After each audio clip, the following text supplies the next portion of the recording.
হাটের একপাশে একখান কাঠের টেবিল পাতা, টেবিলের উপরে লাল মাংস আর হাড়, আর ঠিক পেছনেই দড়িতে একটা গরুর মাথা ঝুলতাছে।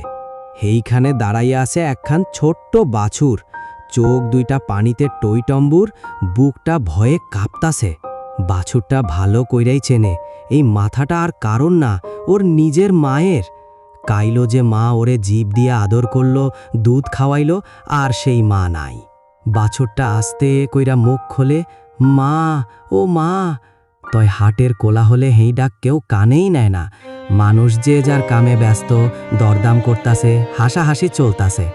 এই দৃশ্যটা দেখলে বুকটা কেমন জানি কইরা ওঠে।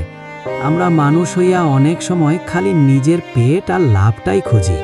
কার মা চইলা গেল, কার বুক ভাইঙ্গা খান খান হইতাছে, এই খবর আমরা রাখি না। এই গল্পটা আমাগো শিক্ষা দেয়, দুর্বল যারা কষ্টটা তাগই বেশি। দয়া মায়া না থাকলে মানুষ আর জানোয়ারের মধ্যে কোনো ফারাক থাকে না। শিক্ষা, জোর দিয়া না, মানুষ বড় হয় খালি দয়া দিয়া।